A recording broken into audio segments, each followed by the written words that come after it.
చూసిన భయ్యా సరిపోదా శనివారం సినిమా మామూలుగా అంటే మామూలుగా లేదు భయ్యా. కూరలో వేస్తాం కారం ఇప్పుడే చూసాను భయ్యా సరిపోదా శనివారం. భయ్యా నా గుండెలో ఉంటాడు నా ఫ్రెండ్. రేపటి నుంచి సరిపోదా శనివారం సినిమా అవుతుంది ప్యాన్ ఇండియా లెవెల్లో ట్రెండ్ భయ్యా. మామూలుగా అంటే మామూలుగా లేదు భయ్యా. అరటి పండు తిన్న తర్వాత చెత్తలో పడేస్తాం తొక్క.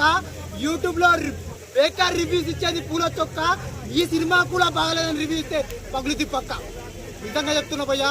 పూల చొక్క రాబన్ ఫర్ యూ ఇలాంటి పెద్ద పెద్ద యూట్యూబర్స్ అని చెప్పి 6 lakhs సబ్స్క్రైబర్స్ 4 lakhs సబ్స్క్రైబర్స్ అని పెట్టుకొని ఆ సినిమా బాగలేదు, ఆ చచ్చిపోయింది సినిమాని చంపేసిండు డైరెక్టరు, దాంట్లో లైటింగ్ బాగలేదు, దాంట్లో డైరెక్షన్ బాగలేదు, నా లౌడ బాగలేదు, నా లస్సన్ బాగలేదు అని చెప్పి సినిమాలను చంపేస్తున్నారు. భయ్యా నువ్వు 10 నిమిషాలు తీసిన వీడియోనే నీకు బాగా రాలేదని ఇంకొక టేక్ తీసుకుంటావు.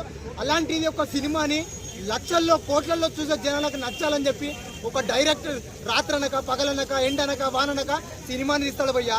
అలాంటి కోట్లు ఖర్చు పెట్టి సినిమా తీసిన తర్వాత నువ్వు ఒక 300 రూపాయలు పెట్టి సినిమా చూసి ఏం చెప్తావు భయ్యా? సినిమా బాగలేదు, నచ్చలేదు, పెద్ద రాడు దింపిండు.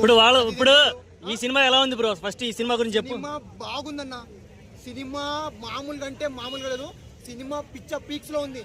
ఒక న్యాచురల్ స్టార్ గారు నాని గారు తీస్తే సినిమా ఏ విధంగా ఉంటుందో దానికంటే బాగుంది. ఆయన చేసిన యాక్టింగ్ ఊర మాస్ లెవెల్లో చూపించిన డైరెక్టర్ ఆత్రేయ గారు అయితే సినిమాలో ఒక్క దగ్గర ఉన్న ఎర్రర్ కనిపించకుండా సినిమా తీసింది.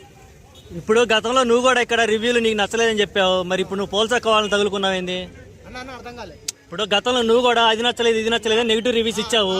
ఇప్పుడు నువ్వు రావణోళ్ళు పోల్చక్క వాళ్ళు నెగిటివ్ రివ్యూస్ ఇస్తున్నారని ఇప్పుడు వాళ్ళు నువ్వు కామెంట్ చేయాల్సిన అవసరం ఏంది? నేనన్నా ఇంకో సినిమా ప్రతి ఒక్క సినిమాని సంపలే. నేను ఒక్క సినిమాకి నెగిటివ్ చెప్పిన మొత్తం ఏనన్నా ఒక్క సినిమాకి నెగిటివ్ చెప్పిన అది భారతీయుడు 2 సినిమా అంతే. వేరే ఏ సినిమాకి నెగిటివ్ గా చెప్పలేదు. ఆ సినిమా బాగలేదని ఒక కోట్లలో ప్రేక్షకులు కూడా ఒప్పుకున్నారు.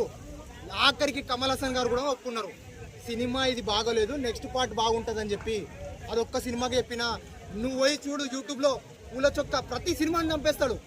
ఇలాంటి సినిమాని చంపేస్తాడు. కల్కి లాంటి బ్లాక్ బస్టర్ సినిమాకి నేను 2.9 టమాటోస్ ఇస్తున్నా అని చెప్పాడు. అతనికి నచ్చలేదేమో. నీకు నచ్చకపోతే ప్రతి సినిమాని చంపాల్సిన ఇప్పుడు అతను రివ్యూ అంటే అతని పాయింట్ ఆఫ్ వ్యూలో చెప్పే రివ్యూ అంతేనా? అతను చెప్పిన ఒక రివ్యూ వల్ల సినిమాకి నష్టం ఏం జరగదే? అతను ఒక చెప్పే రివ్యూ వల్ల సినిమాకి నష్టం జరగడం కాదు. మరి దాని మీద నువ్వు ఎందుకు రియాక్ట్ అవ్వాల్సిన అవసరం ఉంది? తనని నమ్మి తన యొక్క యూట్యూబర్స్ సబ్స్క్రైబర్స్ ఎంతమంది అయితే ఉన్నారో వాళ్ళెంతమంది. ఇప్పుడు నువ్వు ఒక ఇన్ఫ్లుయెన్సర్వి, నువ్వు ఒక సినిమా గురించి ఏదన్నా ఒక చెప్పినప్పుడు నువ్వు ఒక ప్రొడక్ట్ బాగుందని చెప్తే ఇప్పుడు ఏమంటావు? పవన్ కళ్యాణ్ గారు వచ్చి ఒక ప్రొడక్ట్ ఇది కొనమని చెప్తే ప్రేక్షకులు మొత్తం ప్రజలు పోయి కొన్నారా? అది ఒక పాయింట్. 6 లక్షల మంది నిన్ను ఫాలో అయ్యి నీ మీద ఒక హోప్ పెట్టుకొని నువ్వు సినిమా చూసిన తర్వాత దాని యొక్క కాన్సెప్ట్ చెప్తావని చెప్పి మంచి కాన్సెప్ట్ చెప్తే సినిమా బాగుంటుంది చూద్దామని చెప్పి అనుకున్న ప్రేక్షకులని మోసం చేస్తున్నావు కదా. ఇప్పుడు నేను ఒక సబ్స్క్రైబర్ని, అలా నేను కూడా సినిమా చూస్తా ఫస్ట్ షోనే. ఇప్పుడు వాళ్ళ కామెంట్ల కింద ఒకటి చూసుకుంటే ఆ సినిమా చెప్పిన తర్వాత కూడా తన సబ్స్క్రైబర్సే చూసిన తర్వాత సినిమా బాగుందన్నా ఇలా ఎందుకు చెప్తున్నావు అని చెప్పి కామెంట్లు కూడా ఉంటాయి. అది ఇప్పుడు గమనించిన తన పాయింట్ ఆఫ్ వ్యూలో చెప్తున్నారనే ఒక పాయింట్ మాట్లాడుతున్నారు. కానీ సినిమా బాగుంటే బాగుందని చెప్పు, బాగాలేకపోతే బాగలేదని చెప్పు. కాదంటలేను, మొత్తం సినిమాని చంపేస్తున్నారు. నేను మొన్న డబల్ స్పాట్ సినిమా వచ్చింది, డబల్ హెడ్ఏక్ అని పెట్టిన టైటిల్.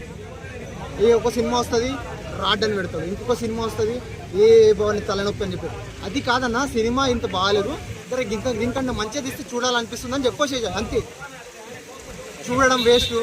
లాస్ట్కి వచ్చేసేసి మీకు నచ్చితే మీరు చూసుకోండి అని ఒక కాన్సెప్ట్ చెప్పేసేసి మూసేస్తాడు. కూర్చో అంతే.